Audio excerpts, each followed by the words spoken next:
Notre débat consacré ce soir à l'islam en France ou l'islam de France, pour reprendre l'expression de Nicolas Sarkozy. Un débat consacré à la place des musulmans de France dans la campagne électorale. Et on en parle avec Daman Mebrouki, qui est vice-président du Conseil national des Français pour la diversité à l'UMP, pour Amir Chahi, secrétaire national du Parti socialiste à la coopération, à la francophonie, aux droits de l'homme, candidat aux élections législatives dans la 9e circonscription des Français à l'étranger, avec Omar Sari, politologue, écrivain et vice-président du Conseil des étrangers dans le 11e arrondissement de Paris, avec Bertrand Dutheil de la Rochère, qui est porte-parole de Marine Le Pen en charge de la laïcité. Daman Mebrouki, je vous donne à nouveau la parole. Je voudrais savoir si vous avez été gêné, vous, sur ce débat concernant l'identité nationale, sur le halal, sur le port de la burqa. Est-ce que vous, ça vous a gêné ?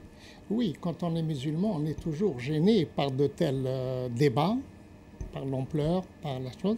Je vous rappelle le débat. Donc vous êtes gêné par ça, c'est-à-dire que vous êtes membre de l'UMP, mais vous êtes gêné donc par les propos. Pourquoi vous pensez l'UMP n'est pas une, c'est pas la pensée unique. C'est un parti démocratique où des courants s'affrontent, où il y a un débat, le débat sur l'islam. Un grand nombre de personnalités, dont le Premier ministre, n'ont pas pris parti. Le Premier ministre a quand même dit des choses, pardonnez-moi, François Fillon, voilà, sur la viande halal, parlant de tradition ancestrale. On va d'ailleurs tout de suite l'écouter et on réagit ensuite.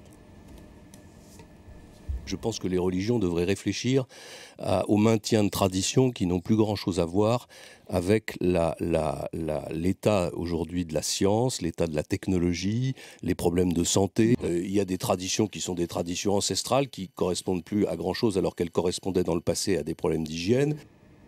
Des traditions ancestrales qui ne correspondent plus à grand-chose aujourd'hui. Vous répondez quoi, Daman Mebrouki, au Premier ministre? En tant que musulman, je ne suis pas d'accord. Moi, je pense que le dogme, on n'a pas le droit de changer. Est-ce que vous êtes senti stigmatisé, vous, en tant que musulman, par les propos sur la viande halal, par le port de la burqa, par ce débat sur l'identité nationale? Est-ce que vous, en tant que musulman, tout en étant à l'UMP, est-ce que vous êtes senti stigmatisé par votre parti? Moi, je n'ai pas participé au débat. On vous sent gêné quand même, oui, on vous sent gêné quand même depuis le début de ce débat. Oui, effectivement, on est gêné. Ce qui fait la force et la puissance de l'UMP, c'est que ce débat existe, il est ouvert, et c'est la raison pour laquelle... Monsieur, excusez-moi de vous interrompre. Je comprends que dans l'UMP, vous débattiez, mais vous ne pouvez pas dire que ce débat a fait la force En tout cas, ça n'a pas fait la force de la France. Vous imaginez à quel niveau on est tombé? On est en 2012. Vous avez vu les sujets qu'on a devant nous? Les sujets qui sont posés à l'humanité tout entière. Et la France est la 6e puissance du monde. On a peut-être des choses à dire au monde et à nos propres compatriotes qui mériteraient autre chose que ce genre de médiocrité, qui abaisse tout le monde, qui nous font perdre du temps et objectivement qui polluent le débat public. Qu'on nous fiche la paix avec ces histoires-là, on a autre chose à dire. On a autre chose à dire en 2012. Vous avez peut-être... Pourquoi François Hollande propose alors d'introduire la loi de 1905 dans la Constitution? François Hollande, en 5 ans, il n'a fait que tirer sur le président de la République. On n'a pas vu ses propositions, on n'a pas vu le Parti socialiste engager un certain débat. La situation est de la faute du PS. Vous êtes au gouvernement, on a fait plein de propositions de loi, y compris sur l'intégration. Vous ne les avez jamais votées, je n'y peux rien. On a un débat présidentiel, et là, vous voyez, j'essaie pas de tirer sur qui que ce soit, j'essaie de vous dire quelles sont vos propositions de sortie de crise. Soit c'est le repli identitaire, et c'est même plus le repli identitaire, c'est la purge. Il y a, selon l'UMP, des bons Français, des vrais Français et les autres. Lorsqu'on a expliqué à des Français, parfois de plusieurs générations, qu'ils devaient s'interroger sur leur loyauté par rapport à leur pays, qu'on me dise ça, moi je suis scandalisé, monsieur, scandalisé, et qu'il y ait beaucoup de nos compatriotes qui sont d'ascendance étrangère et qu'on mette en doute leur patriotisme, qu'on mette en doute leur attachement à la citoyenneté française, je suis scandalisé. Sur le principe même, voyez-vous, je pense que c'est une fracture dans le pacte national fondateur. Mais peut-être que Daman Mebrouki est tout aussi scandalisé que vous. Hein. Oui, bien sûr. En tout cas, il a la gêné s'il n'est pas scandalisé. Si je peux me permettre, pour revenir au débat, ce qui est problématique depuis quelques années, effectivement, ce n'est pas seulement la mise en place d'un débat sur l'islam. Après tout, on peut avoir un débat sur l'islam dans les académies, dans l'université, avec des théologiens, dans des partis politiques. C'est qu'effectivement, c'est en train de fragiliser le modèle que les Français appelaient d'émancipation au XVIIIe et au XIXe siècle.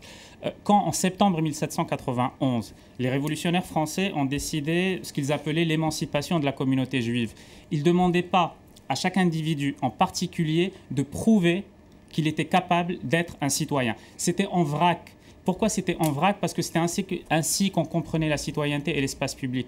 Toute personne, indépendamment de ses idées, de son extraction sociale, mais également indépendamment de ses origines culturelles, linguistiques, etc., était membre de plein droit dans la cité. Or, qu'est-ce qui est en train de se passer depuis quelques années, surtout en France, parce que c'est un modèle d'abord français, après il s'est répandu partout dans le monde. Qu'est-ce qui est en train de se passer? C'est qu'on est en train, petit à petit, de mettre en place un autre modèle qui a existé, qui est plutôt un modèle de type assimilation au cas par cas, ce que Hannah Arendt appelait le juif d'exception. Il faut prouver maintenant son mérite, son intellectuel, ses capacités économiques, sa capacité à se distinguer de sa communauté d'origine, même si on l'a abandonné depuis plusieurs générations, pour prouver qu'on est assimilé. Il faut se désislamiser d'un point de vue culturel, enfin, et c'est quelque chose de fantasmatique sur lequel on peut tirer très loin. Bertrand Dutheil de la Rochère, vous voulez répondre à ça? Il ne faut quand même pas oublier l'influence du modèle anglo-saxon, du modèle multiculturaliste, du modèle communautariste qui a été importé des États-Unis, qui s'était développé en Grande-Bretagne, qui s'est développé aux Pays-Bas, qui s'est développé en Allemagne et qui a été importé en France, aussi bien d'ailleurs par l'UMP que par le PS. Bon, aujourd'hui, tout le monde reconnaît dans ces pays-là, pas en France. En France, nos élites sont un peu retardées, mais tout le monde reconnaît que c'est un échec, que ce soit aux Pays-Bas, que ce soit en Angela Allemagne. Merkel l'a d'ailleurs dit. Donc le modèle communautariste, le modèle républicain français, qui est un modèle d'assimilation, et je dis bien d'assimilation, est le modèle qui permet à tous les citoyens de vivre dans le même espace public et d'avoir les comportements qui leur conviennent dans la sphère privée, et notamment les comportements religieux. Il n'y a pas de problème avec la religion à partir du moment, quelle qu'elle soit, à partir du moment où elle reste dans la sphère privée de chaque individu. Voilà, le modèle d'assimilation, c'est celui-là. Effectivement, sur la question, en fait, il y a une tentative d'importation du multiculturalisme anglo-saxon depuis quelques années, qu'on peut d'ailleurs associer à l'UMP et à certains courants de l'UMP, mais mal fait. Parti socialiste. Mais mal fait. Parti socialiste, je ne sais pas. Il y a effectivement des débats. Il y a effectivement des débats. Plaisir systématiquement en mettant. Non, c'est pour ça que je disais. Non, c'est pour ça que je disais. Elle a été mal faite. Elle a été mal faite en France depuis quelques années parce que le modèle multiculturel anglo-saxon est fondé sur une autre conception de l'espace public, entre autres sur un grand respect des procédures, sur autre chose. Et en France, il y a une hybridation mal faite. Les États-Unis ont un problème majeur dès leur fondation, qui est le problème des Noirs américains. Oui, c'est autre chose. Donc justement, c'est le problème de base aux États-Unis. Oui, mais si vous me permettez, dans ce cas-là, on continue sur cette voie. Effectivement, le modèle multiculturel a une phobie raciale, il faut le dire. Et par ailleurs, on n'a pas de problème avec les religions. Dans le modèle des démocraties continentales, le problème n'est pas un problème racial, c'est un problème religieux. Et on a, pendant longtemps, pendant 2 siècles, stigmatisé une communauté.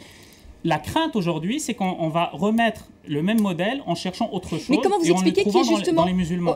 Comment vous expliquez qu'aujourd'hui justement il y a une montée du religieux? Je voudrais qu'on regarde quand même ce sondage IFOP. C'est pas un sondage d'ailleurs, c'est une étude IFOP justement qui a été faite dans la communauté musulmane. Vous voyez les musulmans allant à la mosquée le vendredi, ils étaient 16% en 1989, ils sont 25% en 2011. Et surtout ce qui est très significatif, c'est cette hausse chez les jeunes de moins de 25 ans. Ils étaient 7% à aller à la mosquée en 89 et ils sont aujourd'hui 23%. Comment vous expliquez cette montée justement du religieux dans la communauté musulmane? C'est le démantèlement de l'école de la République, particulièrement depuis non seulement 1968, mais depuis la loi Jospin, la loi d'orientation de 1989, qui ne met plus les connaissances au centre de l'école, la transmission des connaissances, mais l'enfant qui doit s'épanouir dans un milieu de vie. Voilà. Je ne vois pas le rapport. Mais si, parce que le modèle républicain est affaissé. Est-ce que ce n'est pas plutôt un problème d'intégration qui fait que cette communauté se sent en marge et il y a un repli identitaire? D'abord, juste un point, parce que j'avais particulièrement étudié ce cas pour autre chose, par exemple pour le pèlerinage. Mais d'abord, c'est effectivement des jeunes. C'est quelque part, ça peut paraître paradoxal, mais à la différence de leurs parents ou de leurs grands-parents qui se sentaient invités en France, et donc qui estimaient avoir un comportement d'invité, c'est-à-dire un comportement de type temporaire. Eux, ils sont nés en France, ils ont grandi en France, et ils vont avoir tendance à agir sans complexe au niveau de leurs pratiques culturelles. Ça, c'est déjà un premier point. C'est ce qui fait qu'il y a 23 ou 24%, ce qui n'est pas énorme par rapport aux communautés d'origine, ce qui n'est pas énorme par rapport à ce qu'on retrouve au Moyen-Orient ou au Maghreb. C'est que, tout simplement, ils avaient l'impression qu'ils n'ont plus à cacher des pratiques dont les parents avaient plutôt des comportements de type bon, on ne les fait pas parce qu'on n'est pas chez nous, eux ils sont chez eux. Alors est-ce que c'est un bon point ou un mauvais point? Est-ce que c'est un bon point ou un mauvais point que des citoyens français d'origine maghrébine se sentent chez eux? Je crois que c'est plutôt un bon point. Parmi les effets de se sentir chez soi, il y a effectivement une augmentation du comportement extérieur de religiosité, entre autres la fréquentation des mosquées ou le jeûne dans le ramadan. Ceci dit, on n'est pas non plus dans des paramètres énormes. On n'est pas à 70 ou à 80%. Donc je crois que c'est un premier point. Le second point, c'est qu'effectivement, il y a l'influence qui se passe dans l'ensemble de la Méditerranée. La France n'est pas une forteresse indépendante de ce qui se passe ailleurs. Et effectivement, là, à ce niveau-là, on peut discuter de ce qui se passe dans les sociétés d'origine, dans les médias arabes, ainsi de suite. Pour Yamir Shahi, de donner le droit de vote justement aux étrangers en France, est-ce que ça permettrait justement une meilleure intégration, de les faire participer à la vie politique du pays? Oui, je vais vous répondre là-dessus, mais je voudrais bien qu'on ne mélange pas tout. On parle des musulmans de France, non, des Français. Et de leur rapport à la religion, à titre personnel, etc., c'est autre chose. Et de ce point de vue-là, je suis content de l'analyse que vient de faire M. Sarri à l'instant, à savoir que quand on regarde les chiffres, ça veut bien dire que la République française, laïque, elle fonctionne et qu'une forte majorité de nos compatriotes qui s'identifient à cette religion, mais ça vaut, j'imagine, pour les autres, ne se sentent pas le besoin d'aller forcément exprimer par la prière ou d'autres rites leur supposée identité culturelle ou religieuse. Donc, il n'y a pas, il n'y a pas à dramatiser cette situation-là. J'en viens maintenant à la question des étrangers. On parlait des Français jusque-là. Écoutez, oui, je pense que le fait d'accorder le droit de vote aux étrangers pour les élections locales et communales est un facteur d'intégration. Pourquoi?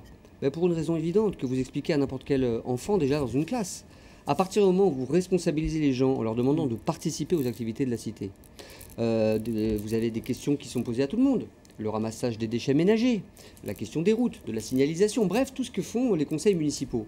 Oui, vous avez là un pas de plus qui est franchi dans la citoyenneté au sens où on vit ensemble dans la cité de manière simple et décomplexée. Deuxièmement, je pense que chacun se rendra compte que ça ne méritait pas qu'on ait autant de crispation. Je comprends qu'il y a un vrai débat sur le rapport entre nationalité et citoyenneté, c'est un débat intéressant, mais sur le fond, on s'aperçoit que finalement, ça permet de formaliser une réalité qui est qu'on vit ensemble et qu'on considère chacun pour les affaires qui nous concernent tous. Et je finis sur un exemple, je reviens du Maroc. La nouvelle constitution du Maroc intègre en son article 30 le droit de vote des immigrés aux élections locales sous réserve de réciprocité. C'est-à-dire que si demain la France décide de mettre en œuvre ce droit de vote aux élections locales, je rappelle juste que 60 000 de nos compatriotes qui vivent là-bas pourront participer à Casablanca, à Rabat, à Tanger, à Marrakech, là où ils vivent. Et on sera, mais non, tous les Français, vous êtes dans une, voyez-vous, ce que vous venez de dire et montre le côté ridicule et crispé un peu de votre posture. Je dis quelque chose qui parle à l'ensemble de nos compatriotes qui vivent là-bas. C'est intéressant quand même. Ils sont nos compatriotes. Ils vivent là-bas ou dans d'autres pays et comme d'autres, ils sont confrontés à des problématiques communales, municipales.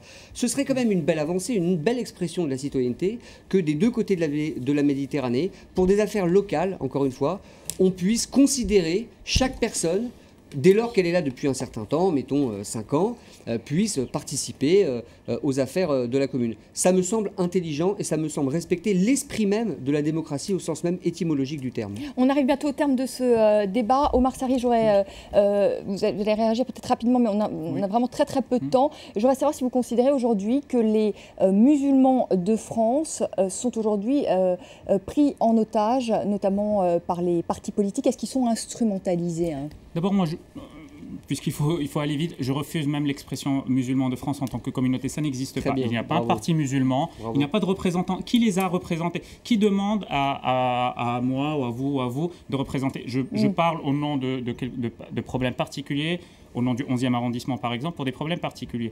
Par contre, effectivement, c'est au niveau du débat public français que depuis quelques années, il y a un grave problème. Ce problème est en train de toucher non pas des fondements culturels, parce que ce n'est pas aux politiques de le faire, mais les fondements du droit et de la place du droit dans l'espace public français. Et juste un point sur le droit des votes aux élections locales. Je rappelle que la France est un des derniers pays européens à ne pas l'accorder. C'est-à-dire à ce niveau-là, la France est très en retard. Il n'y a pas que le Maroc, il y a des pays d'Afrique occidentale, il y a des pays d'Amérique latine qui aujourd'hui accordent très facilement le droit de vote aux élections locales, dans la mesure effectivement où on distingue entre appartenir de plein droit à une nationalité, à une citoyenneté, et gérer des affaires de la communauté de proximité. Des gens qui payent des impôts ont le droit de juger de la... C'est le suffrage censitaire. Mais écoutez, monsieur, ça existe à l'université où on représente, où tous les étudiants, qu'ils soient français ou étrangers, votent pour élire leurs représentants. Ça existe au Prud'homme où tous les salariés, qu'ils soient français ou étrangers, votent pour élire leurs représentants. On est au terme de ce débat. Le dernier mot pour vous, Daman Mebrouki. Vous regrettez quand même tout ce débat quand même qui a amené à stigmatiser les musulmans de France, même si vous n'aimez pas ce terme, mais en tout cas bon, la communauté musulmane qui s'est quand même sentie stigmatisée. Vous le regrettez, ce débat? Tout à fait. Mais je voudrais, par rapport au droit de vote... On n'a plus le temps. On n'a plus le temps, malheureusement. En tout cas, vous a sorti un peu gêné durant ce débat. Merci beaucoup. Merci à tous les quatre d'être venus sur le plateau de France 24. Je vous retrouve demain, 19h10, pour un nouveau débat. Ça fait un an que la Syrie vit sa révolution et on parlera évidemment demain de la situation en Syrie, un an après le début de la révolution. Merci à vous de nous avoir suivis. À demain, 19h10.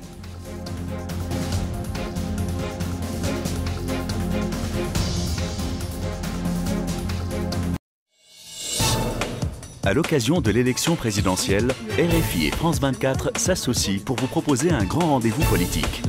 Chaque semaine, les acteurs de la campagne sont interrogés par Roselyne Febvre et le service politique de RFI. Le rendez-vous RFI France 24, tous les jeudis à 18h10 heure de Paris, sur France 24.